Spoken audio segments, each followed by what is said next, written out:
नमस्कार. आज मी तुम्हाला बांगडे फ्राय करून दाखवणार आहे. इथे मी 7 बांगडे घेतले, 2 वेळा स्वच्छ पाण्याने साफ करून घेतले. असे मी कट मारून घेतलेले. बघा, मी असे फ्राय करण्यासाठी असे कट मारून घेतले. 7 बांगडे आहेत.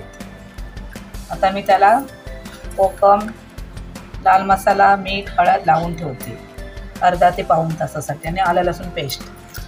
इथे मी आता आलं लसूण पेस्ट तयारच घेतली. हे टाकून देते 1 चमचा. 3 चमचे लाल मसाला,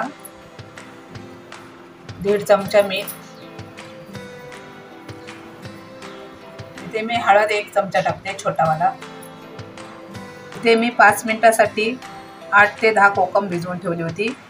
ते असे आता कुस्करून त्याचा रस काढून घेते. तुमच्याकडे तुम्ही आगळ असेल तर वापरू शकता. थोडंसं अर्धा लिंबू पण टाकायचं, म्हणजे मच्छी कडक होत. आता याचा मी रस काढून घेते.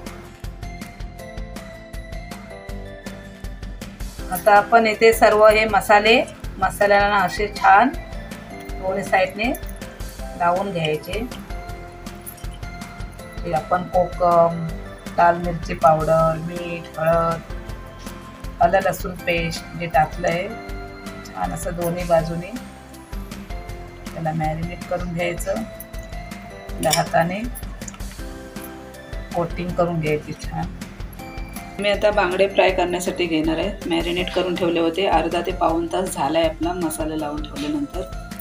आता मी इथे जाडसर तांदळाचं पीठ घेतले. मला रव्यामध्ये नाही आवडत, मी जास्त करून तांदळाच्या पिठामध्येच मच्छी फ्राय करते. इथे आपण जाडसर असं थोडा 0 साईजचा रवा असतो ना, तशा पद्धतीचं तांदळाचं पीठ घ्यायचं रव्यापेक्षा, छान लागतं. आणि त्याच्यामध्ये थोडासा लाल मसाला मिक्स केला आहे, मीठ आणि थोडीशी हळद. इथे मी गरम करून घेतलं आहे. त्याच्यामध्ये 4 चमचे तेल टाकून घेतलं आहे. आपलं तेल गरम होत आलं आहे. आता आपण बांगडे पिठामध्ये गोळवून घेऊया. असं आपण पीठ लावून द्यायचं त्याला छान.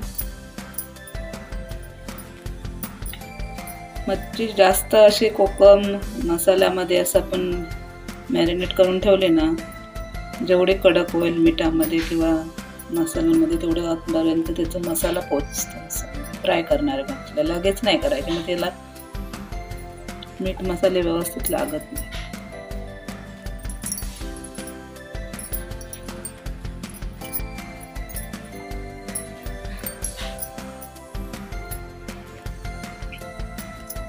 आपलं तेल छान गरम झालंय.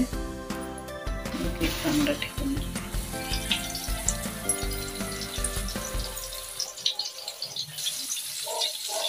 हे कवर कसं आपल्याला खायला पण छान लागतं पिठामध्ये कोटिंग.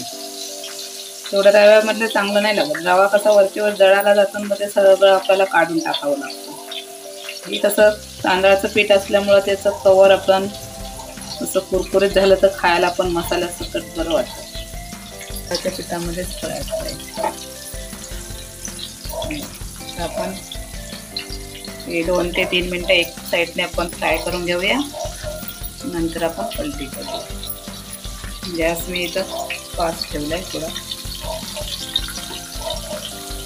इथे आपले 3 मिनटं झाले. आपण आता आपले बांगडे पलटी करून घेऊ.